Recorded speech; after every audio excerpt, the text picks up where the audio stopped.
নমস্কাৰ বাতৰিলৈ স্বাগতম জনাইছো আৰু এই মুহূৰ্তত ব্ৰেকিং নিউজ গুৱাহাটী মহানগৰীত পুনৰ এটা ভয়ংকৰ ভূমিস্খলনৰ ঘটনা এটা পৰিয়ালৰ বাসগৃহৰ ওপৰতে খহি পৰিছে পাহাৰৰ মাটি ৰমিলা দেৱী নামৰ মহিলাগৰাকীৰ ঘৰত খহি পৰিছে পাহাৰৰ মাটি খহি পৰিয়ালটোৰ বাসগৃহৰ বিস্তৰ ক্ষতি সাধন হৈছে হেংৰাবাৰীৰ পূৰ্বাঞ্চল নগৰৰ পাহাৰত ঘটিছে অঘটন ভয়ংকৰ ঘটনাত পৰিয়ালটোৰ সদস্যৰ কথমপি প্ৰাণ ৰক্ষা পৰিছে জাপৰিগুগৰ কৃষ্ণনগৰতো ঘটিছিল অনুৰূপ ঘটনা মহানগৰী হেংৰাবাৰীত ভয়ংকৰ ভূমিস্খলন এটা পৰিয়ালৰ বাসগৃহৰ ওপৰত খহি পৰিল পাহাৰৰ মাটি ৰমিলা দেৱী নামৰ মহিলাগৰাকীৰ ঘৰত খহি পৰিছে পাহাৰৰ মাটি আৰু পাহাৰৰ মাটি খহি পৰিয়ালটোৰ বাসগৃহৰ বিস্তৰ ক্ষতি হৈছে হেংৰাবাৰীৰ পূৰ্বাঞ্চল নগৰৰ পাহাৰত এই অঘটন ভয়ংকৰ ঘটনাত পৰিয়ালটোৰ সদস্য কথমপি তেওঁলোকৰ প্ৰাণ ৰক্ষা পৰিছে জাপৰিগুগৰ কৃষ্ণনগৰতো ঘটিছিল অনুৰূপ ঘটনা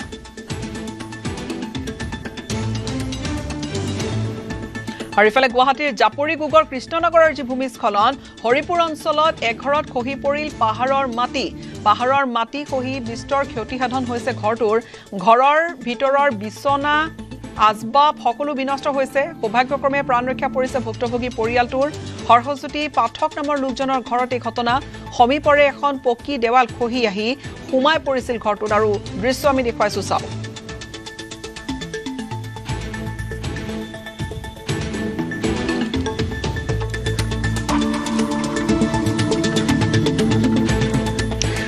ইফালে নিখাৰ যি নেৰানেপেৰা বৰষুণ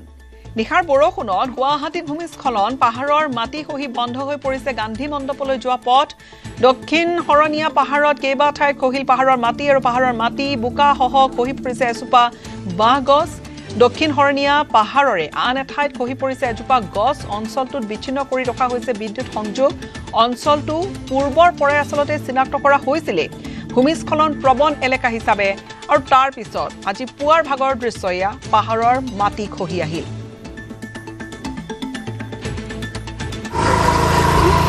এয়া হ'ল দক্ষিণ হৰণীয়া গান্ধী মণ্ডপলৈ উঠি যোৱা বাটত এয়া দ্বিতীয়টো ভূমিস্খলন মানে আচলতে গছ বাগৰি আহিছে পাহাৰৰ একেবাৰে টপ চইল এনেকুৱাকৈ খহি আহি গছ নামি আহিছে আৰু তাৰ মাজতেই ডেয়াৰ ডেভিল ড্ৰাইভিং এয়া চাওক মানে যেনে ল'বলগীয়া হৈছে এয়া গছ ৰাস্তাত বাগৰি পৰিছে আৰু মই বৰ্তমান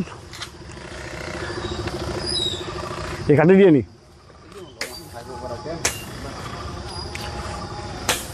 বহুত বৰষুণ হ'ল ন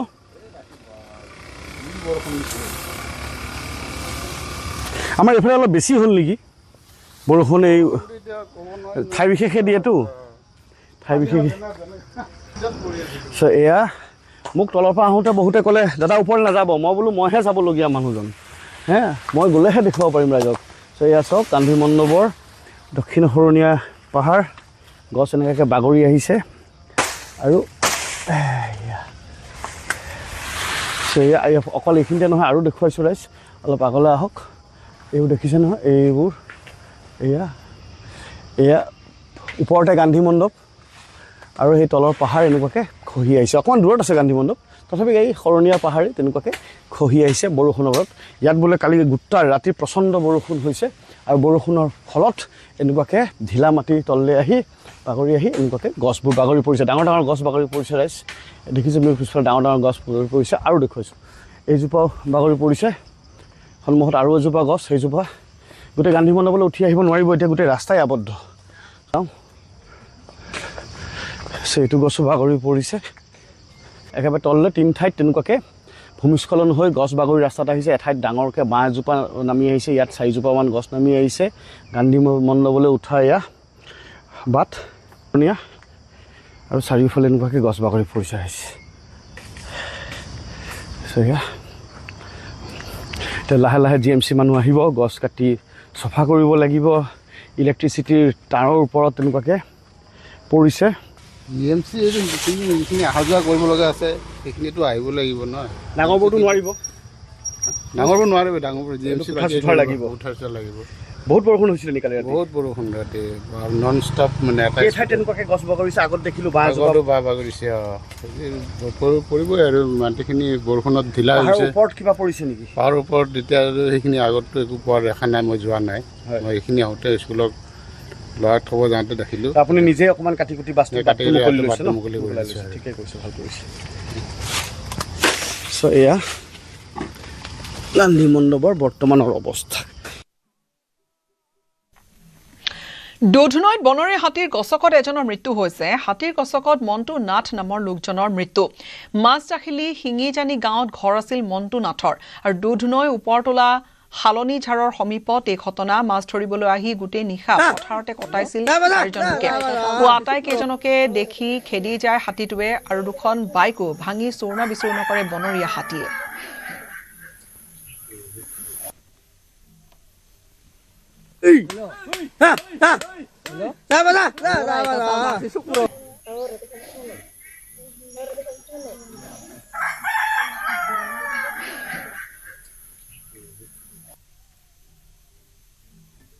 বৰালি মাছ মাৰিব আহিছিলোঁ যোৱাকালি আহিছিলোঁ ৰাতিটো এই ইটো ভৰ্তি আছিলোঁ তাতে পুৱা মই ৰাতি আমি মানে মাছ চাব যাম আৰু তেনেতে মানে এটা গণেশ আহি গ'ল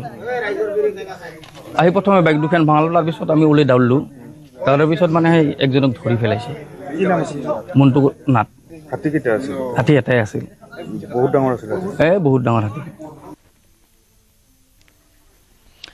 অসমৰ গাড়ী আৰু পৰ্যটকক আক্ৰমণ কৰিছিল প্ৰতিবাদকাৰীয়ে বুধবাৰে আক্ৰমণৰ আন এটা ভিডিঅ' এতিয়া পোহৰলৈ আহিছে এই ভিডিঅ'টো আমি দেখুৱাম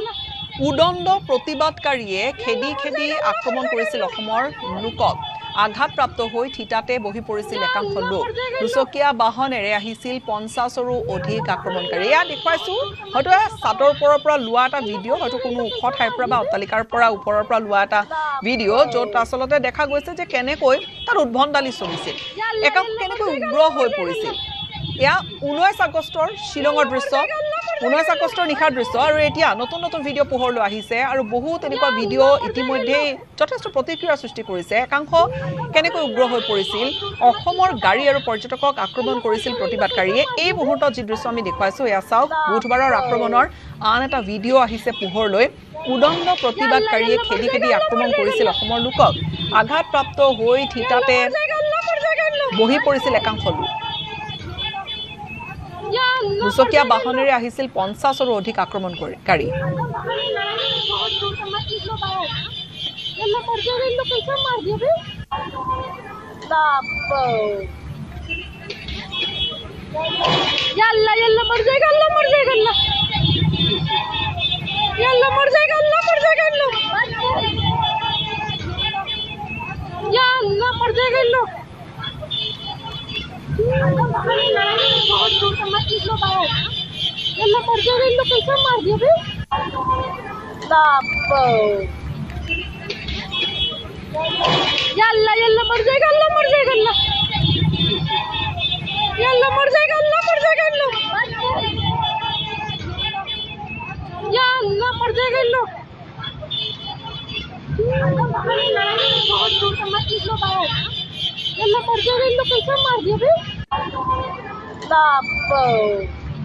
আক্ৰমণৰ আন এটা ভিডিঅ' আহিছে পোহৰলৈ উদণ্ড প্ৰতিবাদকাৰীয়ে খেদি খেদি আক্ৰমণ কৰিছিল অসমৰ লোকক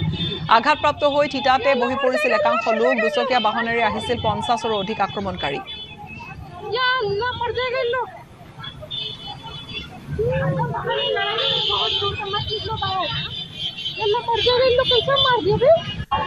আৰু স্বাধীনতা সেনানীৰ প্ৰতিমূৰ্তিও লণ্ডভণ্ড কৰি দিছিল প্ৰতিবাদকাৰীয়ে নেতাজী সুভাষ চন্দ্ৰ বসুৰ প্ৰতিমূৰ্তি ভাঙি পেলাইছিল লণ্ডভণ্ড কৰিছিল প্ৰতিবাদকাৰীয়ে আৰু এয়া চাওক নেতাজীৰ আৱক্ষ মূৰ্তি দলিয়াই দিছিল উন্মত্ত যুৱকৰ দলে আৰু এই গোটেই ঘটনাটোক লৈ যথেষ্ট প্ৰতিক্ৰিয়া হৈছে একাংশ ইমানেই উগ্ৰ হৈ পৰিছিল যে কোনো বাছ বিচাৰ নোহোৱাকৈ গোটেই আচবাব গোটেই আক্ৰমণৰ ঘটনা সংঘটিত কৰিছিল কিছু কিছু দৃশ্য চাওক কেনেকৈ প্ৰতিক্ৰিয়া সৃষ্টি হৈছে এই ধৰণৰ ভিডিঅ'ৰ পিছতে স্বাধীনতা সেনানীৰ প্ৰতিমূৰ্তিও লণ্ডভণ্ড কৰি দিছিল প্ৰতিবাদকাৰীয়ে নেতাজী সুভাষ চন্দ্ৰ বসুৰ প্ৰতিমূৰ্তি লণ্ডভণ্ড কৰিছিল প্ৰতিবাদকাৰীয়ে নেতাজীৰ আৱক্ষ মূৰ্তি দলিয়াই দিছিল উন্মত্ত যুৱকৰ দলে আৰু কেএছইউৰ হিংসাত্মক প্ৰতিবাদক লৈ কঠোৰ মেঘালয় উচ্চ ন্যায়ালয় উদণ্ড প্ৰতিবাদকাৰীৰ বিৰুদ্ধে কঠোৰ ব্যৱস্থা ল'বলৈ নিৰ্দেশ মেঘালয় চৰকাৰক কঠোৰ নিৰ্দেশনা দিছে মেঘালয় উচ্চ ন্যায়ালয়ে দুৰ্বৃত্তক তাৎক্ষণিকভাৱে আইনৰ আওতালৈ আনিবলৈ নিৰ্দেশনা চৰকাৰক 24 আগষ্টৰ ভিতৰত প্ৰতিবেদন দাখিলৰ নিৰ্দেশ শ্বিলঙত KSUৰ বাইক ৰেলীৰ মাজতে সংঘটিত হৈছিল হিংসাত্মক ঘটনা ইফালে মেঘালয়ৰ পশ্চিম জয়ন্তীয়া হিলছত খোলাকৈ পেট্ৰল বিক্ৰীত নিষেধাজ্ঞা জিলা প্ৰশাসনে খোলাকৈ পেট্ৰল ডিজেল বিক্ৰীত নিষেধাজ্ঞা দিছে BNSৰ 223 ধাৰাত জাৰি কৰা হৈছে নিৰ্দেশনা বৃহস্পতিবাৰে KSUৰ ৰেলীৰ পিছতে নিষেধাজ্ঞা জাৰি প্ৰশাসনৰ বটল গেলন আদি বিক্ৰী কৰিব নোৱাৰিব পেট্ৰল ডিজেল আৰু প্ৰতিবাদকাৰী উগ্ৰ প্ৰতিবাদ সাব্যস্ত কৰাৰ সম্ভাৱনাতে বা আশংকাতে এই নিৰ্দেশনা জনসুৰক্ষা আৰু সম্পত্তিৰ সুৰক্ষাৰ স্বাৰ্থত জিলা প্ৰশাসনে এই সিদ্ধান্ত লৈছে পুনৰ জনাম গুৰুত্বপূৰ্ণ আন এক খবৰ মেঘালয়ত অব্যাহত আছে হিংসাত্মক ঘটনা বৃহস্পতিবাৰে মাজনিশা জয়ন্তীয়া হিলছত দুৰ্বৃত্তই জ্বলাই দিছিল স্কৰ্পিঅ' বাহন আৰু KSUৰ যি হিংসাত্মক প্ৰতিবাদ এই প্ৰতিবাদক লৈ কঠোৰ হৈছে মেঘালয় উচ্চ ন্যায়ালয় উদণ্ড প্ৰতিবাদকাৰীৰ বিৰুদ্ধে কঠোৰ ব্যৱস্থা ল'বলৈ নিৰ্দেশনা দিছে মেঘালয় চৰকাৰক কঠোৰ নিৰ্দেশ মেঘালয় উচ্চ ন্যায়ালয়ৰ দুৰ্বৃত্তক তাৎক্ষণিকভাৱে আইনৰ আওতালৈ আনিবলৈ নিৰ্দেশনা দিছে আৰু চৰকাৰক 24 আগষ্টৰ ভিতৰত প্ৰতিবেদন দাখিল কৰিবলৈ কৈছে শ্বিলঙত KSUৰ বাইক ৰেলীৰ মাজতে সংঘটিত হৈছিল হিংসাত্মক ঘটনা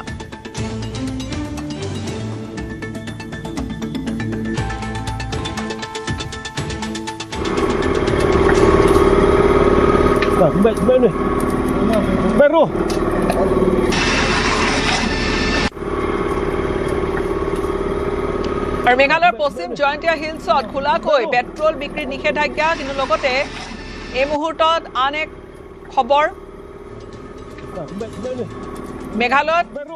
অব্যাহত আছে যি হিংসাত্মক ঘটনা বৃহস্পতিবাৰে মাজনিশা জয়ন্তীয়া হিলছত দুৰ্বৃত্তই জ্বলাই দিছিল স্কৰ্পিঅ' বাহন ML016416 নম্বৰৰ এখন বগা ৰঙৰ স্কৰ্পিঅ' বাহনত অগ্নিসংযোগ কৰিছিল দুৰ্বৃত্তই ঘটনাস্থলীত অগ্নি নিৰ্বাপক বাহিনী উপস্থিত হৈ জুই নিৰ্বাপন কৰে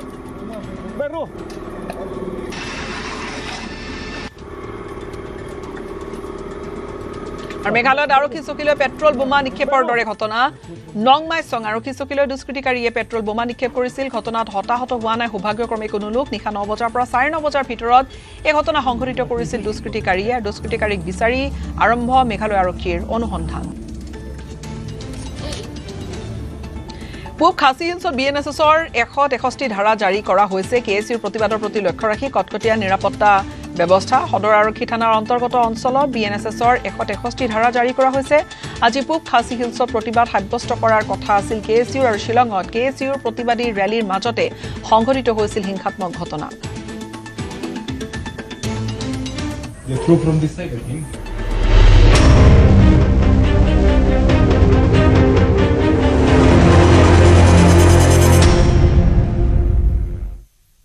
আৰু দ্বিতীয় দিনৰ প্ৰতিবাদত উত্তাল হৈ আছে যোৰাবাট মেঘালয়ত অসমৰ বাহনত কৰা আক্ৰমণৰ বিৰুদ্ধে অসম কেব চালক মালিক সন্থাই ঘাইপথ অৱৰোধ কৰিছে প্ৰতিবাদ কৰিছে পোনপটীয়াকৈ আমি এই মুহূৰ্তত যোৰাবাটলৈ আমাৰ দৰ্শকক লৈ যাম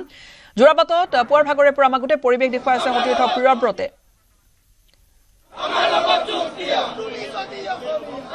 এই মুহূৰ্তত আমি সংযুক্ত হ'ম অৱশ্যে মৌচম বৈশ্যৰ সৈতে আমাৰ যোৰাবাটৰ সাংবাদিকৰ সৈতে মৌচম কেনেকুৱা বৰ্তমান পৰিস্থিতি কেনেকুৱা এই মুহূৰ্তত ক'ব লাগিব যে বৰ্তমান পৰিস্থিতি শান্ত হোৱা নাই যোৰাবাটৰ পৰিস্থিতি অত্যাধিক প্ৰতিবাদী কাৰ্যসূচী ৰূপায়ণ কৰাত পৰিলক্ষিত হৈছে যোৱাকালি দিনটোত দেখা গৈছিল যে কেৱল মেঘালয়ৰ বাহন অসমত প্ৰৱেশৰ ক্ষেত্ৰত বাধা আৰোপ কৰা হৈছিলে তাৰ পাছত আজি দেখা গ'ল সেই প্ৰতিবাদে অৰ্থনৈতিক অৱৰোধলৈ ৰূপান্তৰিত হ'ল মেঘালয়লৈ কোনো ধৰণৰ বাহন প্ৰৱেশ কৰিবলৈ দিয়া হোৱা নাই বা মেঘালয়ৰ পৰা কোনো ধৰণৰ বাহন আহিবলৈ দিয়া হোৱা নাই 27 নং ৰাষ্ট্ৰীয় ঘাইপথ সংযোগী মেঘালয়ৰ পৰা 6 নং ৰাষ্ট্ৰীয় ঘাইপথ যি সংযোগস্থলী সেই স্থানত প্ৰতিবাদকাৰী চালক মালিক সন্থাই এনেদৰে প্ৰতিবাদ কৰিছে আৰু ৰাষ্ট্ৰীয় ঘাইপথ 27 নং ৰাষ্ট্ৰীয় ঘাইপথেৰে যি গুৱাহাটীৰ পৰা উজনি অভিমুখী এই ট্ৰেক চোৱাৰে গুৱাহাটীৰ পৰা উজনি অভিমুখী বাহনসমূহ যায় সেই যি বাহন আচলতে বাণিজ্যিক বাহন বা যি আচলতে টুৰিষ্ট বাহন সেই বাহনসমূহ এই যোৰাবাটৰ পৰা উজনি অভিমুখে পাৰ হ'বলৈ দিয়া নাই সেই বাহনৰ যাত্ৰীসকলক নমাই দিয়া পৰিলক্ষিত হৈছে যোৰাবাটত আৰু পুনৰ গুৱাহাটীৰ দিশে অভিমুখে উভতাই পঠোৱা হৈছে নতুবা তেওঁলোকৰ যি চালক আছে চালকক ইয়াত প্ৰতিবাদী কাৰ্যসূচীত অংশগ্ৰহণ কৰিবলৈ বাধ্য কৰোৱা হৈছে এয়া 27 নং ৰাষ্ট্ৰীয় ঘাইপথ তীব্ৰ যান জঁট গুৱাহাটীৰ দিশৰ পৰা উজনি অভিমুখী এই ট্ৰেক চোৱা সম্পূৰ্ণ যান জঁট ক'ব লাগিব এই মুহূৰ্তত আৰু কেইবা ঘণ্টা ধৰি বাহন আবদ্ধ হৈ থকা পৰিলক্ষিত হৈছিল আৰু যি ক'ব লাগিব 6 নং যি ৰাষ্ট্ৰীয় ঘাইপথ মেঘালয়লৈ অহা যোৱা কৰা দুয়োটা ট্ৰেকে আচলতে সম্পূৰ্ণৰূপে বন্ধ কৰি দিয়া পৰিলক্ষিত হৈছে অত্যাৱশ্যকীয় সামগ্ৰীৰ বাহন প্ৰৱেশ কৰিবলৈ দিয়া হোৱা নাই চিলিণ্ডাৰ কঢ়িওৱা বাহন প্ৰৱেশ কৰিবলৈ দিয়া হোৱা নাই চাউলৰ বাহন ঘূৰাই দিয়া পৰিলক্ষিত হৈছিল আৰু এয়া দেখুৱাইছোঁ এই যি বাহন পুনৰ গুৱাহাটী অভিমুখে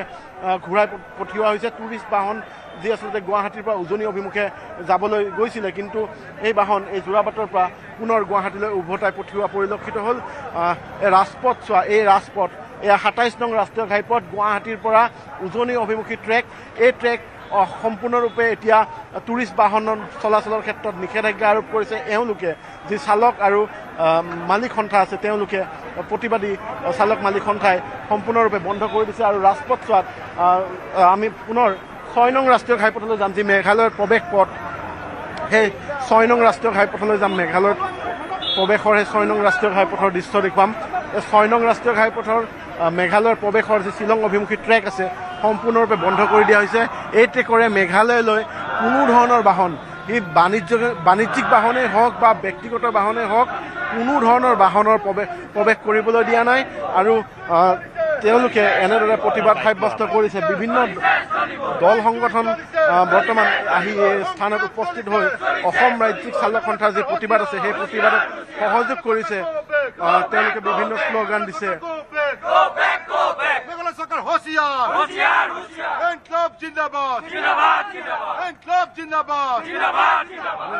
মেঘালয় চৰকাৰ বিৰোধী প্ৰতিবাদ শ্লোগান দিছে আৰু তেওঁলোকৰ পৰা মন্তব্য ল'ম চালক সন্থাৰ প্ৰতিবাদত আপোনালোকে অংশগ্ৰহণ কৰিছে হয় আজি 2 নম্বৰ দিন কিন্তু কোনো এখন চৰকাৰৰ বিষয়ববী আহি ইয়াত উপস্থিত হোৱা নাই কাৰণ দুইখন গভৰ্ণমেণ্ট ফেইলৰ হৈছে Assam government is failure and Meghalaya government is also' failure কাৰণ চাওক বাৰে বাৰে আমাৰ অসমীয়া ওপৰত প্ৰহাৰ হৈ থাকিব আৰু আমি সহ্য কৰি থাকিম কিন্তু ধৈৰ্য বান্ধ ছিগি গৈছে গতিকে আমি আৰু সহ্য নকৰোঁ নাগালেণ্ডে আমাক মাৰিব অৰুণাচলী আমাক মাৰিব মেঘালয় আমাক মাৰিব আজি মেঘালয়ৰ কিমান ল'ৰা ছোৱালী যুৱক যুৱতী ইয়াত কিমান পঢ়ি আছে কিন্তু কোনোবা এজন মানুহক দেখাই দিয়ক যে মেঘালয়ৰ ছোৱালীক আমি বেয়া চকুৰে চাইছে কোনোবাই মেঘালয়ৰ যুৱকক কোনোবাই প্ৰহাৰ কৰিছে মেঘালয়ৰ গাড়ী কোনোবাই ভাঙিছে দেখুৱাই দিয়ক কিন্তু আমাৰ তাত মানুহ গ'লে তেওঁলোকৰ আপত্তি হৈ যায় ছিজন অহাৰ লগে লগে তেওঁলোকৰ আপত্তি হৈ যায় আমাৰ গাড়ী তাত গ'লে তেওঁলোকৰ আপত্তি হৈ যায় সংগঠন আমাৰ নামত কোলা কাপোৰ মাৰি পেলাই সন্ত্ৰাস সৃষ্টি কৰিছে এইবিলাক সন্ত্ৰাসবাদী হয় এইবিলাক কোনো সংগঠনৰ নেতা নহয় মেঘালয় চৰকাৰক CM সুধিব বিচাৰিছোঁ উই আৰ আস্কিং ইউ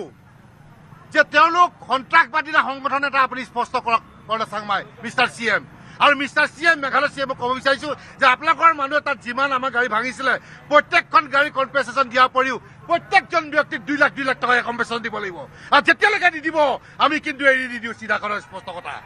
আৰু যদি যিমান সোনকালে পাৰে অতি শীঘ্ৰে মেঘালয় CM হওক অসমৰ CM যোগাযোগ কৰি যি আছে এটা সিদ্ধান্ত ল'বৰ বাবে আমি আহ্বান জনাইছোঁ নিশ্চয়কৈ আমি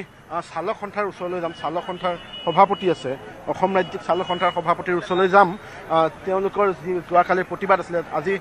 সেই প্ৰতিবাদে অৰ্থনৈতিক অৱৰোধৰ ৰূপ ল'লে আৰু তেওঁলোকৰ সৈতে অসম চৰকাৰে হওক বা মেঘালয় চৰকাৰে কিবা আলোচনা কৰিছে বা কিবা আশ্বাস প্ৰদান কৰিছে বা তেনেকুৱা ধৰণৰ কিবা আলোচনা হৈছে তেওঁলোকে প্ৰতিবাৰে যেতিয়া এনেকুৱা ধৰণৰ ঘটনা সংঘটিত হয় আলোচনা আশ্বাস দিয়ে এবাৰ তেওঁলোকে আমাৰ লগত কোনো ধৰণৰ কথা পতা নাই কেৱল টুইট খেলি আছে দুগৰাকী মুখ্যমন্ত্ৰীয়ে এই আলোচনা কাৰ লগত কৰিব লাগে য'ত প্ৰতিবাদ হৈ আছে ভুক্তভোগী আমি আমাৰ লগত আহিব লাগিব আমি তেওঁলোকৰ ওচৰত নাযাম নহয় কষ্ট আমি পাইছোঁ পিটন আমি খাইছোঁ আমি চৰকাৰৰ পৰা বেলেগ একো অবান্তৰ বিচৰা নাই বিচাৰিছোঁ কি আমি নিৰাপত্তা বিচাৰিছোঁ মেঘালয়খন ভাৰতৰ বাহিৰত নহয়তো অংগৰাজ্য হয় গতিকে আমি যদি চুবুৰীয়া ৰাজ্যখনলৈ পৰ্যটক কঢ়িয়াই আনিব নোৱাৰোঁ চুবুৰীয়া ৰাজ্যখনত গ'লে যদি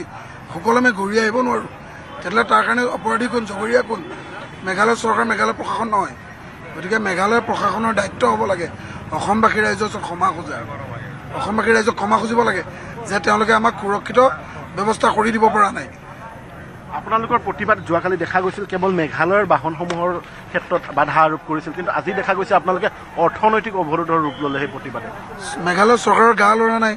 অসম চৰকাৰৰ গা লৰা নাই আমি কি কৰিম আত্মহত্যা কৰিতো প্ৰতিবাদ কৰিব নোৱাৰোঁ গণতন্ত্ৰক বিশ্বাস কৰোঁ সেইটো কাৰণে গণতান্ত্ৰিকভাৱে প্ৰতিবাদ সাব্যস্ত কৰিছোঁ অৰ্থনৈতিক অৱৰোধটো এটা গণতান্ত্ৰিক প্ৰতিবাদী কাৰ্যসূচী নহয় জানো?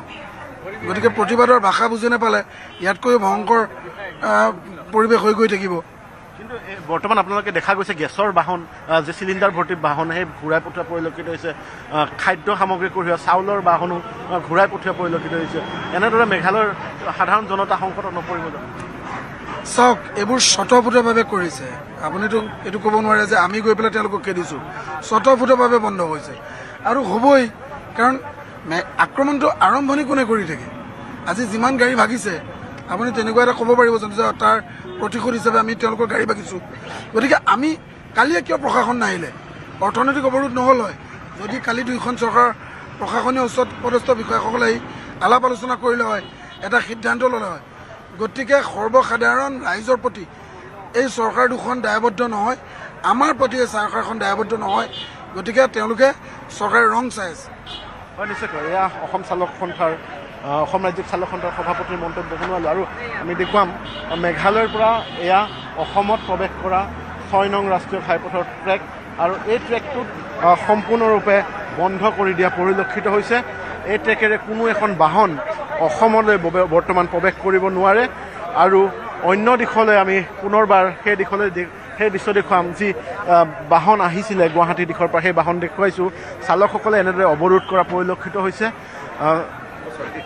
বাহনসমূহ আচলতে প্ৰৱেশ কৰিবলৈ দিয়া নাই মেঘালয় অভিমুখে। আৰু যিসমূহ টুৰিষ্ট বাহন, যিসমূহ বাহন যাত্ৰী কঢ়িওৱা বাহন আছিলে, সেই বাহনসমূহকো আচলতে উভতাই পঠিওৱা পৰিলক্ষিত হৈছে। 6 নং ৰাষ্ট্ৰীয় ঘাইপথৰ আমি মেঘালয়ৰ পৰা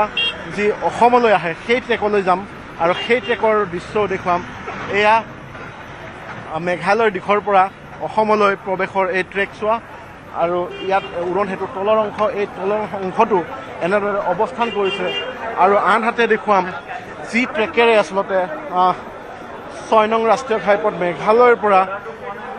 গুৱাহাটী অভিমুখে যায়। এই 6 নং ৰাষ্ট্ৰীয় ঘাইপথ যি মেঘালয়ৰ পৰা গুৱাহাটী অভিমুখে যায় সেই ট্ৰেকতো দেখুৱাইছোঁ, বা অসমলৈ প্ৰৱেশ কৰে। এই ট্ৰেকটোত সম্পূৰ্ণৰূপে এতিয়া বন্ধ কৰি দিয়া পৰিলক্ষিত হৈছে। ৰাষ্ট্ৰীয় ঘাইপথৰ মাজভাগত এনেদৰে চালকসকলে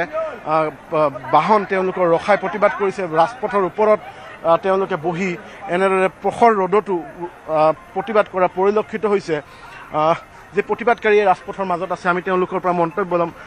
আপোনালোকৰ প্ৰতিবাদ তীব্ৰতৰ কৰি পৰিলক্ষিত হৈছে।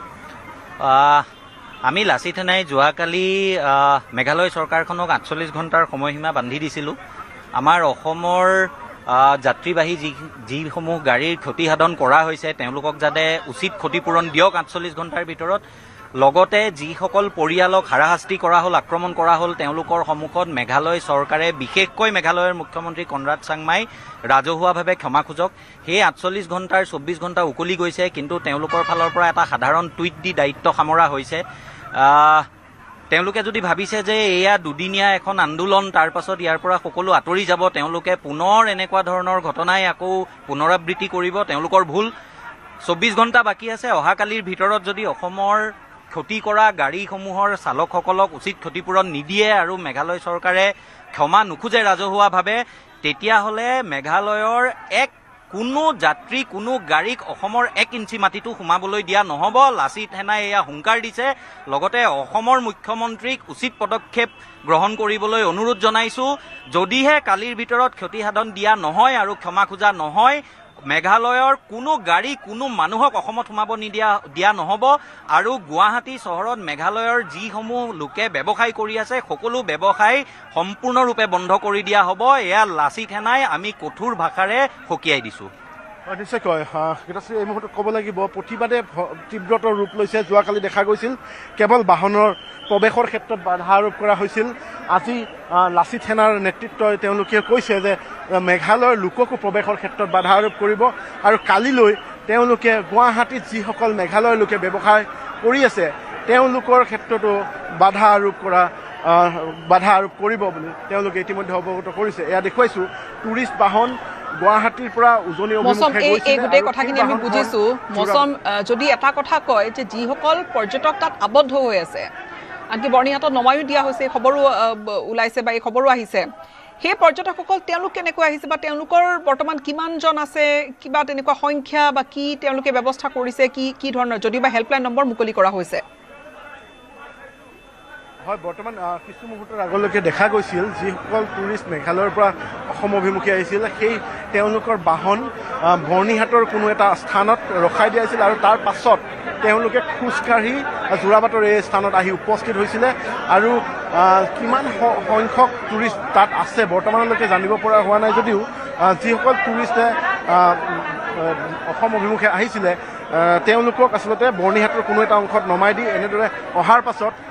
ইয়াতে যোৰাবাটৰ পৰা গুৱাহাটী অভিমুখলৈ যাবলৈ দিয়া হৈছে আৰু দেখুৱাইছোঁ এয়া বাহন পুনৰবাৰ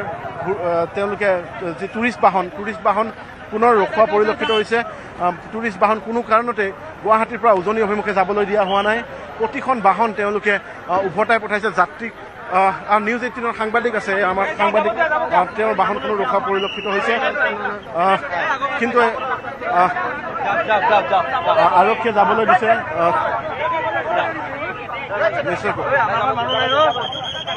নিশ্চয়কৈ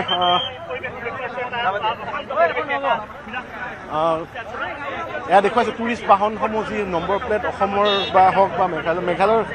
মেঘালয়ৰ বাহন এখন পুনৰ ইয়ালৈ পঞ্জীয়নভুক্ত বাহন আহিছে কিন্তু এখন চৰকাৰী বাহন আৰু BSFৰ বাহন সেইবাবে তেওঁলোকক যাবলৈ দিয়া হৈছে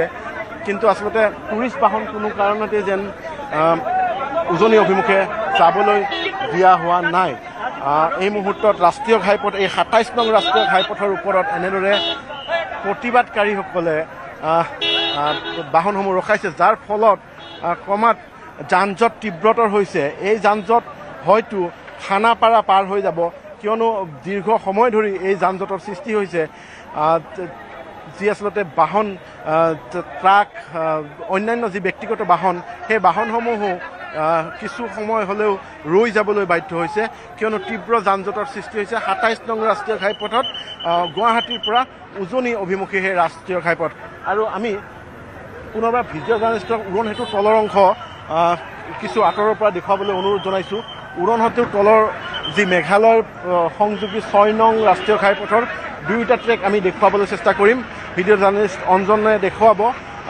দুয়োটা ট্ৰেক সম্পূৰ্ণৰূপে চালকসকলৰ দখলত বা চালকসকলে অৱস্থান কৰিছে চালকসকলে কোনো ধৰণৰ বাহন মেঘালয়ত প্ৰৱেশ বা মেঘালয়ৰ পৰা ওলাবলৈ দিয়া নাই গীতাশ্ৰী হয় তাত থকা কাৰোবাৰ সৈতে যদি কথা পাতিব পাৰে মৌচম হয় নিশ্চয়কৈ আমি বাহন চালকসকলৰ সৈতে কথা পাতিম নিশ্চয় তেওঁলোকৰ সৈতে তেওঁ আজি অসম ৰাজ্যিক চালক সন্থাৰ সভাপতি আছিলে সভাপতিগৰাকীৰো মন্তব্য সংগ্ৰহ কৰিছিলোঁ বীৰ লাচিত থানাৰ বিষয়ববী আৰু মন্তব্য গ্ৰহণ কৰিছিলোঁ আমি পুনৰ ইয়াত উপস্থিত থকা চালকৰ ওচৰলৈ যাম আৰু তেওঁলোকৰ মন্তব্য ল'ম নিশ্চয়কৈ চালকসকল ইয়াত যি আছে তেওঁলোকৰ পৰা মন্তব্য ল'ম আপোনালোকে প্ৰতিবাদ কৰিছে কেতিয়াৰ পৰা আপুনি ইয়াত উপস্থিত হৈছিলে বা প্ৰতিবাদ কৰি মইতো আজি ৰাতিপুৱাৰ পৰা আহি আছিলোঁ কিন্তু যোনখিনি বেংক কথাটো ক'ব নোৱাৰোঁ কাৰণ কিয় কাৰণে অসম যোনটো ইহঁতে ঘটনা কৰিছে এইটো বহুত দুখীয় এইটো কাৰণে ভাল লগা নাই মানে কি ক'ম আমাৰ প্ৰত্যেক বছৰে এইটো বস্তু হৈ থাকে আৰু দাদাই ভালকৈ বুজাব পাৰিব এই মুহূৰ্তত কি ক'ব ডবল ইঞ্জিনৰ চৰকাৰ ইঞ্জিন চিজ হৈ গ'ল বুজি মেইন কথা হ'ল নিজেকৈ কয় না যে আমি ডবল ইঞ্জিনৰ চৰকাৰ ইঞ্জিন চিজ হৈ গ'ল ইমান মানুহ কষ্ট পাই আছে কালিৰ পৰা আন্দোলন কৰি আছিলে কমচে কম আমাৰ কেবিনেট পৰা কোনোবা আহি কিনে মানুহক আশ্বাসন দিব লাগিছিলে যে আপুনিবিলাক আন্দোলন শেষ কৰি পেলাওক যি দাবী আছিলে আমি দাবী পূৰা কৰিম আজি এনেকুৱা পৰিস্থিতি কিয় হ'ল কিয় কালি যেতিয়া KCOয়ে পাৰ্মিশ্যন লৈছিলে মেঘালয় পুলিচে পাৰ্মিশ্যন দিয়াৰ পিছতে ভাঙা ভাঙি হৈছিলে এতিয়া আমাৰ এই অসমৰ কিমান গাড়ী ধ্বংস হৈ গ'ল তাৰপিছত মানুহবিলাক কিমান মেডিকেলত এডমিট আছে এতিয়ালৈকে চৰকাৰে ষ্টেপ ল'ব পৰা নাই একদিন পাৰ হৈ গ'ল আমি ভাবোঁ যে সমাধানটো সোনকালে লোৱাটো ভাল ইফালে AC ৰুমত বহি কিনে তাৰ পৰা টুইট কৰিলে নহ'ব না আমাক অন দ্য স্পট ৰিজাল্ট লাগে টুইট কৰা বস্তুটো নহয় এতিয়া লাগে ৰিজাল্ট কেতিয়া আমি পাম এইটো আশাত বহি আছোঁ আৰু আমি যিমান পাৰোঁ মেঘালয়ত গেছ গাড়ী তেল গাড়ী আমি যাব একদম বন্ধ কৰি দিলোঁ বন্ধ কৰিম যেতিয়ালৈকে দাবী ফুলফিল নহ'ব আমাৰ মেইন দাবী যে মেঘালয়ত ডেমেজ হৈছিলে মেঘালয় চৰকাৰে কম্পনচেশ্যনটো দিব লাগে আৰু লাগিবহে আৰু দিব লাগিবহে আৰু আমাৰ অসম চৰকাৰক কি ক'ম কৈ কিনে একো লাভ নাই আৰু আমি আশা কৰিছিলোঁ যে সোনকালে চৰকাৰ আহি কিনে কিবা সমাধান ওলাব পৰা নাই আৰু মই টিভি নিউজ আপোনাৰ ইয়াৰ পৰা মই ক'ব খোজোঁ যে পাব্লিকক বোলে আপুনি ঘৰত বহি কিনে লাভ নাই চবে জোৰাবাটত ওলাই কিনে আহক হল্লা কৰক আন্দোলন কৰিম যেতিয়ালৈকে আমাৰ দাবী ফুলফিল নহ'ব আমি ইয়াৰ পৰা ক'তো গুচি নাযাওঁ। নিশ্চয়কৈ এয়া চালকৰ মন্তব্য। তেওঁলোকৰ দাবী পূৰণ নহ'লে তেওঁলোকে প্ৰতিবাদ অব্যাহত ৰাখিব। আৰু বৰ্তমান যোৰাবাটত অৰ্থনৈতিক যি প্ৰতিবাদ পূৰ্বতে কেৱল মেঘালয়ৰ বাহন প্ৰৱেশৰ ক্ষেত্ৰত আছিল, সেই প্ৰতিবাদে বৰ্তমান অৰ্থনৈতিক অৱৰোধৰ ৰূপ ল'লে আৰু হয়তো পৰৱৰ্তী পৰ্যায়ত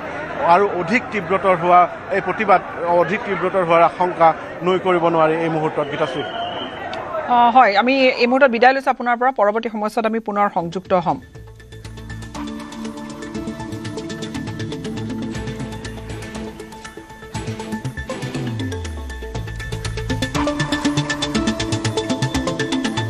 চালকখিনিক সৰু শক্তি বুলি ভাবি তেওঁলোকে এজন এজনকৈ মই নোহোৱাত উঠাই দিয়া, এইটো খুব লজ্জাবোধ কৰিছোঁ। প্ৰশাসনৰ ফালৰ পৰা যদিও সহযোগিতা আছিল, কোনোবা দুই এজনে মানে থাৰ্ড পাৰ্টিৰ শক্তিৰ দৰে কৰিবলৈ লৈছে, সেইকাৰণে মই ৰাজপথত কৈ দিছোঁ যে মোৰ ওপৰেদি বাহনখিনি যাওক, আপোনালোকৰ দৈনন্দিন জীৱনত যিমান কৰিবলগীয়া কাম আছে, অত্যাৱশ্যকীয় কাম আছে, মোৰ ওপৰেদি গৈ কিনে কৰক। অসম চৰকাৰে যদি বুজি নাপায়, যদি মেঘালয় চৰকাৰে বুজি নাপায়, নাই নালাগে পাবলৈ, মই এনেকৈ শুই আছোঁ, মোৰ ওপৰেদি গাড়ীখিনি গুচি যাওক, মোৰ ক'বলগীয়া নাই। আমাৰ মানুহক যদি সুৰক্ষা প্ৰদান কৰিব নোৱাৰে তেতিয়াহ'লে সেইখন চৰকাৰে বা প্ৰশাসন চৰকাৰটো আছেনে নাই? আমাৰ প্ৰশ্ন তাতেই। এইবাৰ সমস্যাৰ সমাধান মৌখিকভাৱে নহয়, লিখিত হ'ব লাগিব, চুক্তি হ'ব লাগিব। ভৱিষ্যতে যাতে অসমৰ মানুহক কোনো এখন ৰাজ্যই, মেঘালয় ৰাজ্যই যাতে মাৰধৰ কৰিব নোৱাৰে, আমাৰ চালকক যাতে মাৰধৰ কৰিব নোৱাৰে, এইসমূহ কথা সুস্পষ্ট কৰি লিখিতভাৱে দিব লাগিব। তেতিয়া এই প্ৰতিবাদ আমাৰ সমস্ত মানে শেষ হ'ব। আৰু এটা কথা, কালিলৈকে আমাৰ গণতান্ত্ৰিক প্ৰতিবাদ আছিল, আজি আমাৰ অৰ্থনৈতিক প্ৰতিবাদ। তেখেতসকলে বুজিব লাগিব যে যোৰাবাট উত্তৰ পূৰ্বাঞ্চলৰ অঘোষিত এখন দুৱাৰমুখ। আমি কৰিব খুজিলে বহু কিছু কৰিব পাৰোঁ, কিন্তু আমি নিজৰ ওচৰ চুবুৰীয়া হিচাপে আমি নকৰোঁ। আমি সদায় নিজে আমি সহজ সৰল অসমীয়া জাতিটোৰ এই প্ৰদৰ্শন দি থাকোঁ, কিন্তু এই সহজ সৰল জাতিটোৱে কৰিব বিচাৰিলে বহু কিছু কৰিব পাৰে। তেখেতসকলে সেই কথা জনা উচিত। সেইকাৰণে আমি দাবী উত্থাপন কৰিছোঁ যে লিখিত চুক্তি হওক, অকল মৌখিকভাৱে নহ'ব এইবাৰ।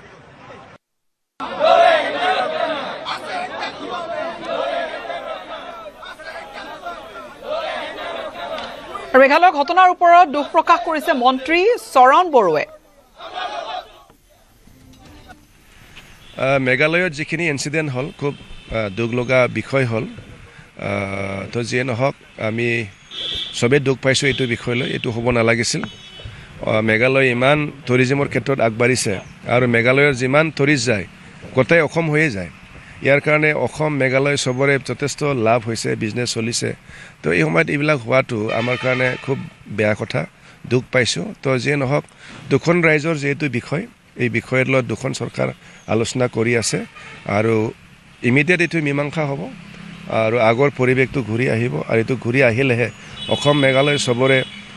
টুৰিজিমটো ভালকৈ চলিব, বেপাৰ বাণিজ্য চলিব। তাৰ কাৰণে যি হৈছে এইটো বেয়া হৈছে, আৰু যাতে এইটোৱে শেষ হয়। আৰু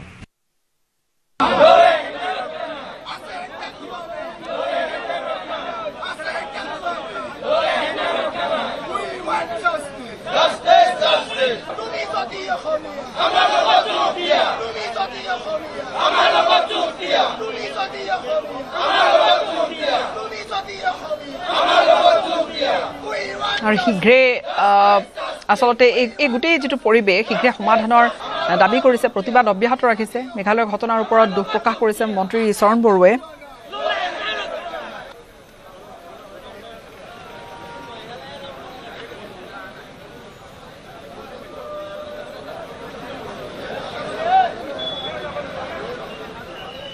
আৰু যোৰাবাটত অসম কেব চালক মালিক সন্থাৰ প্ৰতিবাদত অপ্ৰীতিকৰ পৰিস্থিতি সৃষ্টি কৰাৰ চেষ্টা কৰিলে দুষ্ট চক্ৰই। প্ৰতিবাদৰ মাজতে দুজন দুষ্কৃতিকাৰীক আটক কৰা হ'ল। প্ৰতিবাদী চালকে দুই দুষ্কৃতিকাৰীক কৰায়ত্ব কৰি চমজাই দিয়া আৰক্ষীক। হেলমেট পৰিধান কৰি হঠাৎ বাহনৰ ওপৰত আক্ৰমণ চলাইছিল দুই যুৱকে। সিহঁতে অপ্ৰীতিকৰ সৃষ্টি কৰিব আহিছে। আমি শান্তিপূৰ্ণভাৱে প্ৰতিবাদ কৰি আছো, সিহঁতে বাহিৰৰ মানুহ আহি মানুহক হাত উঠাই আছে। কিহৰ কাৰণে? আমাৰ প্ৰতিবাদ ভংগ কৰিব কাৰণে। আমাক তৃতীয় শক্তি নালাগে, আমি অকলে কাপি।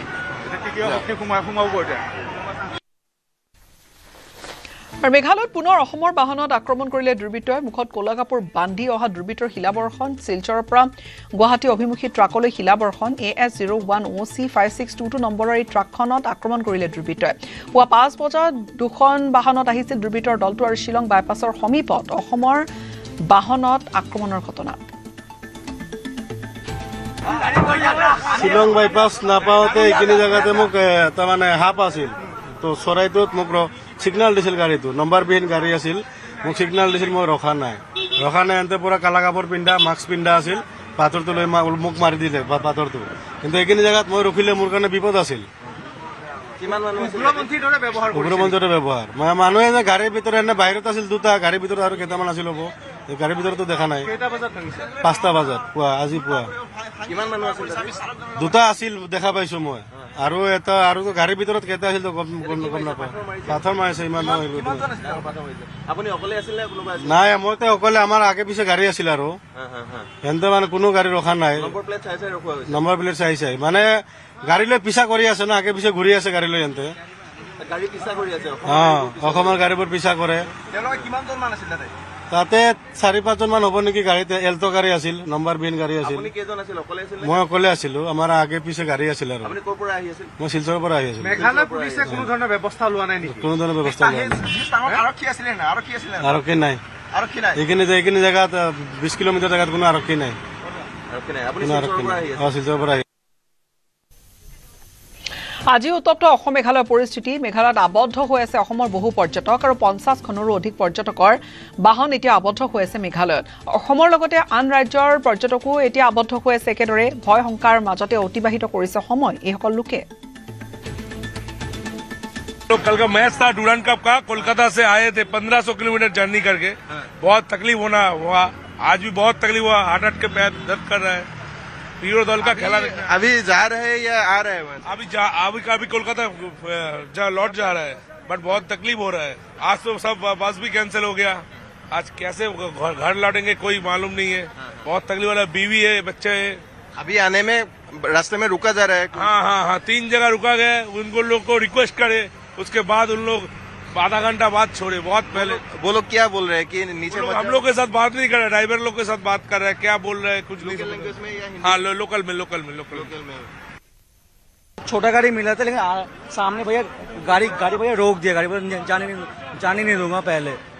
उतार दिया गाड़ी फायर भी ज्यादा पता नहीं कैसे जाओ आप लोग तो हेल्प आउट कर दीजिए अभी यहाँ से टूरिस्ट है सब लोग को पता ही नहीं तो हेल्प आउट कर दीजिए रिक्वेस्ट का हाथ जो रिक्वेस्ट ही कर सकता हूँ लेकिन भैया लेकिन एक्सपीरियंस बहुत खराब है आऊंगा कि नेक्स्ट टाइम वो मैं सोचूंगा डेफिनेटली कभी भी नहीं आऊंगा शिलोंग हम मेघालय जा रहे थे क्या जा रहे हाँ कैलाश अभी क्या सिचुएशन देखा है सिचुएशन है बंदे हम कल से बोल रहे हैं इधर मुश्किल चल रहा है अभी इधर आया अभी उधर नहीं जाने दे रहा है अभी गाड़ी में आया गाड़ी इधर स्टॉप किया नहीं जाने दे रहा है अभी इधर हम लोग सोच रहे हैं कुछ रूम उठाने के लिए मतलब दोनों स्टेट का गाड़ी का प्रॉब्लम है वो चल रहे इनके बाद हमको गाड़ी उधर रुक दिया और यहाँ रुके और दूसरा गाड़ी का जरूरी है अभी मेघालय में तो गाड़ी जाने नहीं दे रहा है आप लोग क्या करेंगे अभी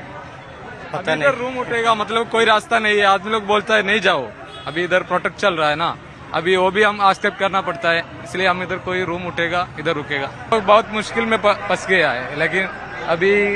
4 दिन हो गया इधर आ गया हम सोच रहे हैं उधर जाने के लिए लेकिन कल परसों ये इशू कब रेडी होगा हमको मालूम नहीं है सोच रहा हूँ क्या करूँ इधर वापस जाने के लिए प्रॉब्लम जल्दी सोल्व होने का है सबको अफेक्ट हो रहा है लोकल्स को भी हमको भी टैक्सी लोग को भी सब आदमी लोगों को प्रॉब्लम ये बहुत मुश्किल हो गया टूरिस्ट के लिए बहुत टूरिस्ट लोग अभी गुवाहाटी में पड़ा है उधर पूछ रहा है इधर जाने के लिए लेकिन ये भी इधर बंद है ये मुश्किल को मेघालय टूरिज्म को अफेक्ट कर दिया और इनके बाद ये भी तो मेघालय टूरिज्म इतने अफेक्ट हो गया আৰু বৰ্ণিহাটত পৰ্যটকৰ গাড়ী ৰখাই হাৰাশাস্তি কৰিছে একাংশই বাহনৰ পৰা নমাই দিয়া হৈছে পৰ্যটকক মেঘালয়ৰ বাহন তথা অসমৰ বাহনৰ পৰা নমাই দিয়া হৈছে পৰ্যটকক মেঘালয় ফুৰিবলৈ গৈ চূড়ান্ত হাৰাশাস্তিৰ সন্মুখীন হৈছে পৰ্যটক আৰু এই মুহূৰ্তত আমি এই গোটেই তেওঁলোকৰ ভাষ্য আমি শুনালো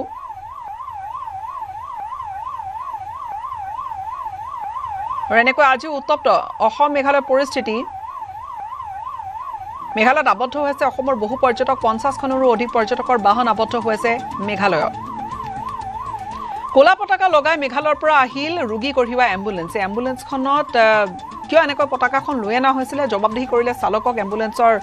লোকক জবাবদিহি কৰিলে এম্বুলেন্সৰ চলাই যোৱাজনক আৰু লগত থকাজনক প্ৰতিবাদকাৰীয়ে ক'লা পতাকা দেখি যোৰাবাটত ক্ষুব্ধ হৈ পৰিছিল প্ৰতিবাদকাৰী গুৱাহাটীত চিকিৎসাৰ বাবে মেঘালয়ৰ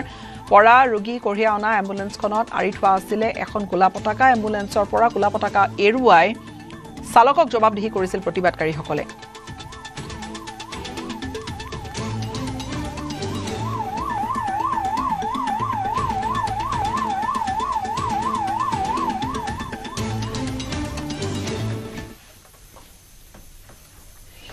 বিধায়ক অখিল গগৈৰ বিৰুদ্ধে শিৱসাগৰ জিলা আয়ুক্ত কাৰ্যালয়ৰ কৰ্মচাৰীয়ে কৰিছে প্ৰতিবাদ জিলা আয়ুক্ত মৃদুল যাদৱক বৃহস্পতিবাৰে অখিল গগৈয়ে দুৰ্ব্যৱহাৰ কৰাৰ অভিযোগ তুলি ৰূপায়ণ কৰিলে প্ৰতিবাদী কাৰ্যসূচী মূৰত ক'লা কাপোৰ বান্ধি প্ৰতিবাদ সাব্যস্ত কৰিছে এয়া কৰ্মবিৰতি পালন কৰিছে জিলা আয়ুক্ত কাৰ্যালয়ৰ কৰ্মচাৰীসকলে আৰু বৃহস্পতিবাৰে বানত ক্ষতিগ্ৰস্তক সাহায্য প্ৰদান সন্দৰ্ভত জিলা আয়ুক্তৰ সৈতে আলোচনাত মিলিত হৈছিল স্থানীয় বিধায়ক অখিল গগৈ বৈঠকৰ মাজতে শিৱসাগৰৰ জিলা আয়ুক্তক ধমক দিছিল বিধায়ক অখিল গগৈ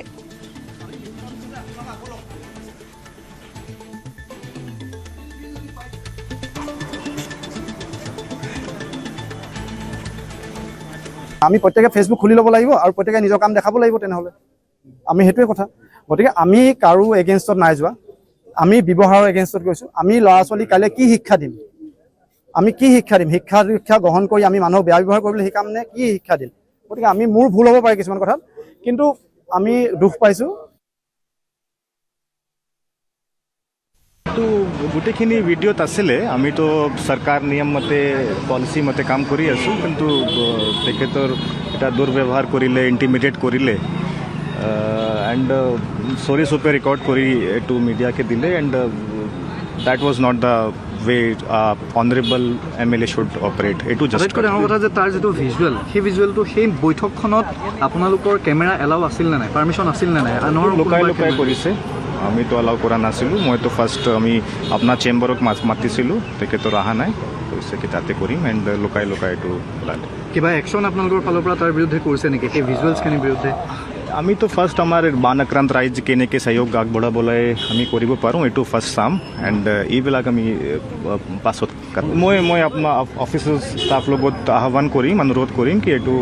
আমি পিছত স্থগিত কৰিবৰ কাৰণে তেখেতক আহ্বান কৰিম এতিয়া আমাৰ বান আক্ৰান্ত ৰাইজকে কেনেকৈ সহযোগ আগবঢ়াব আমাৰ কাম চলি আছে ৰিহেবিলিটেশ্যন আমাৰ DBT গ্ৰাণ্টিপাত কাম চলি আছে এইটো প্ৰায় চলি থাকিবৰ কাৰণে মই তেখেতকে আহ্বান কৰিম এণ্ড নিশ্চয় মই ভাবিম কি তেখেতৰ আমাৰ মাত শুনিব আৰু বিধায়ক অখিল গগৈয়ে দুৰ্ব্যৱহাৰ কৰাৰ অভিযোগ শিৱসাগৰ জিলা আয়ুক্তৰ মৃদুল যাদৱৰ বিধায়ক অখিল গগৈৰ ব্যৱহাৰক লজ্জাজনক আখ্যা দিছে শিৱসাগৰ জিলা আয়ুক্তগৰাকীয়ে বিধায়ক অখিল গগৈয়ে দুৰ্ব্যৱহাৰ কৰাৰ অভিযোগ শিৱসাগৰ জিলা আয়ুক্ত মৃদুল যাদৱৰ আৰু বিধায়ক অখিল গগৈৰ ব্যৱহাৰক লজ্জাজনক আখ্যা দিলে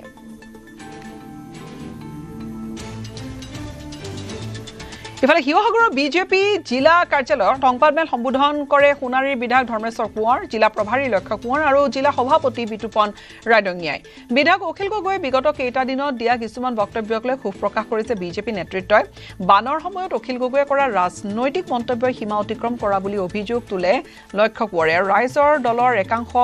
কৰ্মীয়ে নাজিৰাৰ বিধায়ক ময়ূৰ বৰগোহাঁইক তুচ্ছ তাচ্ছিল্য কৰা বুলি অভিযোগ কৰে বিদ্যালয়ত বিজেপি কৰ্মীয়ে কাম কৰিলে পিটন দিয়াৰ হুংকাৰ দিয়া বুলি অভিযোগ তুলিছে আসলতে বিদ্যালয়ত বিজেপি কৰ্মীয়ে কাম কৰিলে পিটন দিয়াৰ হুংকাৰ দিয়া বুলি অভিযোগ তুলি এনে বক্তব্য পৰিহাৰ কৰিবলৈ অখিল গগৈক সকিয়নি দিছে বিজেপিয়ে অন্যথা গণতান্ত্ৰিকভাৱে প্ৰতিৰোধৰ গঢ়ি তোলাৰ হুংকাৰ দিছে লক্ষ্য কোঁৱৰে হতাশগ্ৰস্ত হৈ অখিল গগৈ এনে মন্তব্য কৰা বুলি সমালোচনা লক্ষ্য কোঁৱৰৰ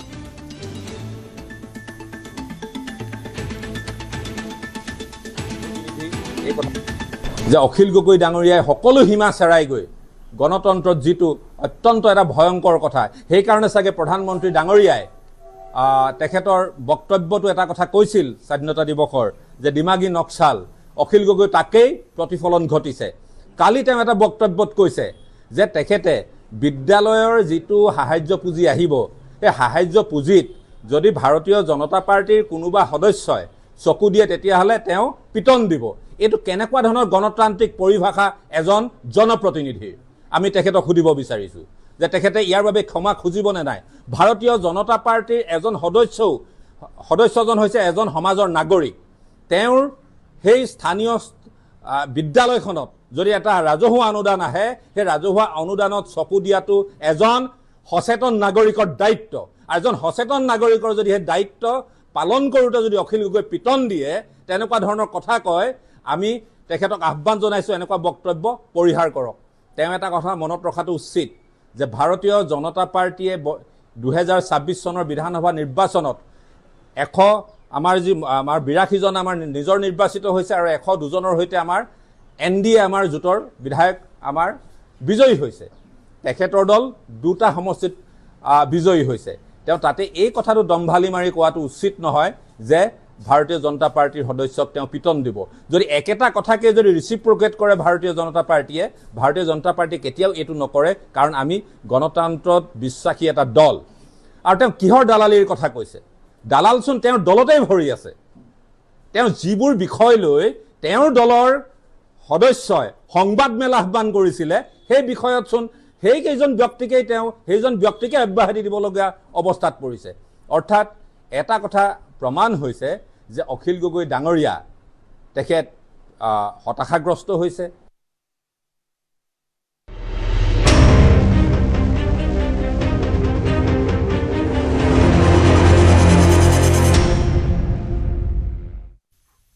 আৰু এই গোটেই প্ৰতিবাদী যি কাৰ্যসূচী অব্যাহত আছে বৰ্তমান যোৰাবাটত, আমি পোনপটীয়াকৈ পুনৰবাৰ আমি লৈ যাবলৈ বিচাৰিছোঁ আমাৰ দৰ্শকক। হীৰকজ্যোতি মালাকাৰ আমাৰ সাংবাদিক সংযুক্ত হৈছে আমাৰ সৈতে। হীৰক, 36টা ঘণ্টা উকলি গ'ল আৰু 36টা ঘণ্টা উকলি যোৱাৰ পিছতো কিন্তু যি প্ৰতিবাদী কাৰ্যসূচী, সেই প্ৰতিবাদী কাৰ্যসূচী অব্যাহত থকা দেখিবলৈ পোৱা গৈছে। আৰু অসমৰ মেঘালয়ৰ মাজত যি সংঘৰ্ষ হৈছিল তাৰপিছতেই এই প্ৰতিবাদী কাৰ্যসূচী কেব চালক যিসকল আছে বা যিসকল চালক আছে, সেই চালকৰে প্ৰতিবাদী কাৰ্যসূচী অব্যাহত ৰাখিছে। এই মুহূৰ্তত যিহেতু মই যোৰাবাটত উপস্থিত আছোঁ, আৰু যোৰাবাটত যিবোৰ বাহন আছে, আচলতে যোৰাবাটৰ পৰা শ্বিলং অভিমুখী যিবোৰ বাহন, সেই বাহনসমূহ এই মুহূৰ্তলৈকে যাবলৈ দিয়া হোৱা নাই। আৰু কালি দিনটোত যি প্ৰতিবাদ হৈছিলে, প্ৰতিবাদৰ সময়ত কিন্তু শ্বিলঙৰ গাড়ীসমূহ যাবলৈ দিয়া হোৱা নাছিলে, অৰ্থাৎ মেঘালয় গাড়ীসমূহ এই স্থানৰ পৰা যাবলৈ দিয়া হোৱা নাছিলে। কিন্তু আজি সেই প্ৰতিবাদে কিন্তু অৰ্থনৈতিক প্ৰতিবাদৰ ৰূপ ধাৰণ কৰিছে। এতিয়া এই মুহূৰ্তত চাব যায়, কোনো এখন বাহনক কিন্তু মেঘালয় অভিমুখে যাবলৈ দিয়া হোৱা নাই। আৰু আমাৰ হাতত অহা তথ্য অনুসৰি যে মেঘালয়ৰ এটা তেল ডিপুৰ ওচৰতে যিহেতু পেট্ৰল বোম নিক্ষেপৰ এটা ঘটনাও আমাৰ ওচৰলৈ সেই তথ্য আহি পৰিছে। আৰু এই প্ৰতিবাদ সেই প্ৰতিবাদে দ্বিতীয়টো দিন ভৰি দিয়াৰ পিছতে এক ভয়াৱহ ৰূপ ধাৰণ কৰাৰ পূৰ্ণ সম্ভাৱনা আছে। আৰু এই মুহূৰ্তত যিহেতু মই যোৰাবাটত দেখাই আছোঁ, যিসমূহ বাহন আহিছে সেই বাহনসমূহ কিন্তু 27 নং ৰাষ্ট্ৰীয় ঘাইপথেদি যাবলৈ দিয়া হৈছে যদিও কিন্তু আন বাহনসমূহ এই যিটো টাৰ্ণিং আছে, টাৰ্ণিঙৰ পৰা যাব দিয়া হোৱা নাই। ইতিমধ্যে যিহেতু দেখিছে আপুনি, তাতে যিসকল প্ৰতিবাদকাৰীসকল আছে, ইয়াৰ স্থানতো প্ৰতিবাদকাৰীসকল আছে। প্ৰতিবাদকাৰীসকলে এই বাহনসমূহ 27 নং ৰাষ্ট্ৰীয় ঘাইপথেদি মালগাড়ী বাহনসমূহ যাব দিয়া হৈছে। কিন্তু যিবোৰ মেঘালয়লৈ যোৱা যিবোৰ বাহন, সেই বাহনসমূহ কিন্তু এই মুহূৰ্তলৈকে যাবলৈ দিয়া হোৱা নাই। আৰু পুৱাৰ ভাগত যিহেতু যি শিলচৰ গুৱাহাটী অভিমুখী এখন বাছত যিহেতু মেঘালয়ৰ তাতে আক্ৰমণৰ ঘটনা সংঘটিত হৈ আহিছিলে, সেই খবৰ আহি পৰিছিল। আৰু এই মুহূৰ্তত আৰক্ষী আৰু অৰ্ধসামৰিক বাহিনী নিয়োগ কৰা হৈছে যাতে পৰিস্থিতি অধিক অৱনতি নহয়, তাৰ প্ৰতি লক্ষ্য ৰাখি এনেধৰণৰ ব্যৱস্থা গ্ৰহণ কৰিছে। আৰু এয়া দেখিছে মালগাড়ী যিবোৰ গাড়ী, এইবোৰ গাড়ী শ্বিলঙলৈ প্ৰৱেশ কৰাৰ বাবে চেষ্টা চলাইছিল যদিও তেওঁলোকক উভতাই পঠোৱাৰ বাবে চেষ্টা অব্যাহত থকা দেখিবলৈ পোৱা গৈছে। আৰু স্বগীতাশ্ৰী, ইয়াত যিহেতু যোৰাবাটৰ এই স্থানডোখৰত বিশেষকৈ আজি দুটা দিন ধৰি কিন্তু কোনো এখন কেব চালকে বা অন্যান্য যিসকল কেব চালকে আছে বা উবেৰ চালক আছে বা আন যিসকল টুৰিষ্ট পাৰ্মিটৰ যিসকল চালক আছে, সেই চালকসকলে কিন্তু এই স্থানতে ৰখি প্ৰতিবাদী কাৰ্যসূচী কৰি থকা দেখিবলৈ পোৱা গৈছে। এয়া দেখিছে আপুনি, যিবোৰ আচলতে বাহন আছিলে, সামগ্ৰী কঢ়িয়াই অনা বাহন আছিলে, সেই বাহনসমূহ টাৰ্ণিং দি আকৌ পুনৰ গুৱাহাটী অভিমুখে উভতাই দিয়া হৈছে। যিহেতু আমাৰ ইয়াত 3গৰাকীকৈ সাংবাদিক আছে, মোৰ ওচৰত যিহেতু মৌচুম আছে, মৌচুমৰ সৈতে আমি এই যি যোৰাবাট অঞ্চলৰ আচলতে এই প্ৰতিবাদৰ আচলতে কি আপডেট আৰু নতুন আছে সেই বিষয়ে জানিব বিচাৰিম। নতুন আপডেট কি আছে মৌচুমী আমাৰ হাতত? হয়, এই মুহূৰ্তত ক'ব লাগিব, পূৰ্বৰ যি প্ৰতিবাদ আছে, সেই পূৰ্বৰ প্ৰতিবাদে এতিয়া অধিক তীব্ৰতৰ হৈছে। পূৰ্বৰ যি মেঘালয়ৰ বাহন প্ৰৱেশৰ ক্ষেত্ৰত বাধা আছিল, সেয়া অৰ্থনৈতিক অৱৰোধৰ ৰূপ ল'লে। 27 পূৰ্বতে 6 নং ৰাষ্ট্ৰীয় ঘাইপথ যি মেঘালয়ৰ পৰা অসম সংযোগী পথ আছিলে, সেই পথত বাহন চলাচলৰ কিছু বাধা আৰোপ কৰা হৈছিল যদিও সেই প্ৰতিবাদে পুনৰ 27 নং ৰাষ্ট্ৰীয় ঘাইপথ যি অসমৰ গুৱাহাটীৰ পৰা উজনি অভিমুখী ট্ৰেক, সেই ট্ৰেকত সেই প্ৰতিবাদে প্ৰভাৱ পৰিলক্ষিত হ'ল। ৰাষ্ট্ৰীয় ঘাইপথত তীব্ৰ যান জঁট, গধুৰ যান বাহন যিসমূহ মেঘালয়ত প্ৰৱেশৰ বাবে আহিছিল সেইসমূহ বাহন উভতাই পঠিওৱা হ'ল। যিসমূহ বাহনত চিলিণ্ডাৰ কঢ়িয়াই মেঘালয়লৈ লৈ যাবলৈ লৈ অনা হৈছিল সেই বাহন উভতাই পঠিওৱা হ'ল। খাদ্য সামগ্ৰী, চাউলৰ গাড়ী সেই বাহন উভতাই পঠিওৱা পৰিলক্ষিত হ'ল। আৰু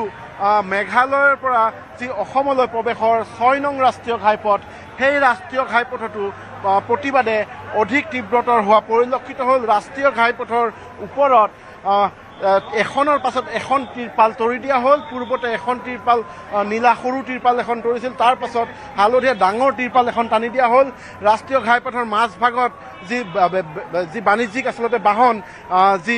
যাত্ৰী কঢ়িওৱা টুৰিষ্ট বাহন, সেই টুৰিষ্ট বাহন ৰখাই দিয়া হ'ল। আৰু ৰাষ্ট্ৰীয় ঘাইপথৰ মাজত এনেদৰে বাহন ৰখাই ৰাষ্ট্ৰীয় ঘাইপথ 6 নং ৰাষ্ট্ৰীয় ঘাইপথ সম্পূৰ্ণৰূপে স্তব্ধ কৰি দিয়া হ'ল। যি বাহন মেঘালয়ৰ পৰা কোনো এখন বাহনেই বৰ্তমান অসমত প্ৰৱেশ কৰিব পৰা নাই। দীৰ্ঘ সময় ধৰি আবদ্ধ হৈ পৰিছে এই বাহনসমূহ। আৰু যিসমূহ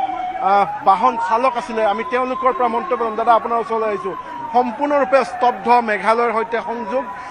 যাতায়াত সম্পূৰ্ণৰূপে স্তব্ধ। 6 নং ৰাষ্ট্ৰীয় ঘাইপথ অৱৰোধৰ পাছত 27 নং ৰাষ্ট্ৰীয় ঘাইপথ, যি আপোনালোকে অসমৰ যি 27 নং ৰাষ্ট্ৰীয় ঘাইপথ সেই ৰাষ্ট্ৰীয় ঘাইপথতো যি বাণিজ্যিক বাহন পাৰ হোৱাৰ ক্ষেত্ৰতো বাধা আৰোপ কৰা পৰিলক্ষিত। একচুৱেলি চাওক, আমি বাণিজ্যিক বাহন আমি অকল অসমত চলক মেঘালয়লৈ যোৱাৰ কাৰণেহে বাধা আৰোপ কৰিছোঁ। যিবিলাক আমাৰ পৰ্যটক বা যিকোনো বাহন মেঘালয়লৈ ঢাপলি মেলিছে সেই গাড়ীবিলাকহে আমি বন্ধ কৰিছোঁ। আৰু আজিৰ পৰা মেঘালয় চৰকাৰে যিখিনি আমি চৰ্ত বান্ধি দিছোঁ সেই চৰ্তবিলাক যদি নামানে অনিৰ্দিষ্ট কাললৈকে আমি পথ অৱৰোধ কৰিম, অৰ্থনৈতিক অৱৰোধ কৰিম। আৰু কোনো খাদ্য চিলিণ্ডাৰ, গেছ ভৰ্তি ট্ৰাক, তেল কোনো পথে যাব নিদিওঁ আমি আজিৰ পৰা। হয়, নিশ্চয়কৈ এই চালকসকলৰ যি প্ৰতিবাদ আছে সেই প্ৰতিবাদত ডিমৰীয়াৰ বিভিন্ন দল সংগঠন, ডিমৰীয়া সেনা আছে, ডিমৰীয়া সেনাৰ লোকসকলে, যুৱকসকলে, জনগোষ্ঠীয় দল সংগঠনৰ লোকসকলে, কাৰ্বি ছাত্ৰ সন্থাৰ প্ৰতিনিধি আছে ইয়াত। কাৰ্বি ছাত্ৰ সন্থাৰ প্ৰতিনিধিৰ পৰা মন্তব্য ল'ম। জনগোষ্ঠীয় দল সংগঠনৰ নেতৃত্ব আছে, তেওঁলোকৰ মন্তব্য ল'ম। কি ক'ব আপোনালোকে প্ৰতিবাদত সমৰ্থন কৰিছে? হয়, মেঘালয়ত যি এটা ঘটনা হৈ গ'ল সেইটো সঁচাকৈ গৰিহণাযোগ্য। আৰু এই বিষয়টো আজি 48 ঘণ্টা, প্ৰায় 48 ঘণ্টা হৈছে। কিন্তু আটাইতকৈ আচৰিত কথা হ'ল যে দুয়োখন চৰকাৰো এতিয়ালৈকে কোনো ধৰণৰ এই সমস্যাটো মানে কি প্ৰেক্টিকেলি আহি সমাধান কৰাৰ ক্ষেত্ৰত আমি কোনো ধৰণৰ পদক্ষেপ লোৱা দেখা নাই। তো গতিকে মই আপোনালোকৰ মাধ্যমেৰে এটা দাবী জনাওঁ যে দুয়োখন ৰাজ্যৰ এই সমস্যাটো অতি শীঘ্ৰে দুয়োখন চৰকাৰে সমাধান কৰিব লাগে। নহ'লে যিমানে সময় পাৰ হৈ যাব সিমানে পৰিস্থিতি হয়তো